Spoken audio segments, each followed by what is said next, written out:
इकडे लक्ष्मण हाकेंच्या उपोषणस्थळी घोषणाबाजी झाली। मराठा आणि ओबीसी आंदोलक आमने सामने आले। अंतरवालीकडे जाणाऱ्या मराठा आंदोलकांना पोलिसांनी अडवले आणि दोन्ही गटाकडनं घोषणाबाजी बघायला मिळाली। पोलिसांकडून वडीगोद्री गावात अतिरिक्त फौजफाटा तैनात करण्यात आलाय।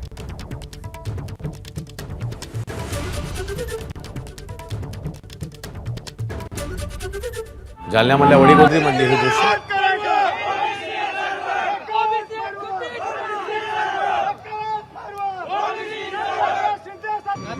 अंतरवली सराटीच्या वेशीवर वडीगोद्री येथे लक्ष्मण हाके आणि नवनाथ वाघमारे यांचं उपोषण सुरू आहे आणि काही वेळापूर्वीच या ठिकाणी मराठा आणि ओबीसी आंदोलक आमने सामने आलेलं पाहायला मिळालं। आपण बघू शकत असाल तर या रस्त्यावरती काही बॅरिकेड्स पोलिसांनी लावलेले आहेत, कारण हाच रस्ता अंतरवली सराटीकडे जातो आणि पोलिसांनी एक पर्यायी रस्ता मराठा आंदोलकांसाठी उपलब्ध करून दिलेला आहे।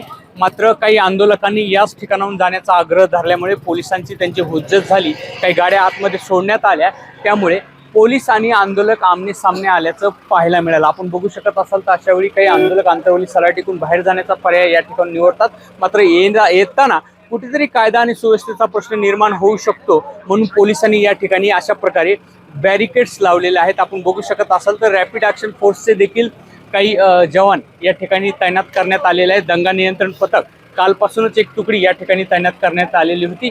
या ठिकाणून काही आंदोलक आग्रह करत होते की आतमध्ये अंतरवली सराटीकडे जाण्याचा, मात्र त्यांना मज्जाव केल्यामुळे त्यांनी घोषणाबाजी सुरू केली आणि दुसरीकडे ओबीसी आंदोलक आणि मराठा आंदोलक या ठिकाणी आमने सामने आल्याचं पाहायला मिळालं।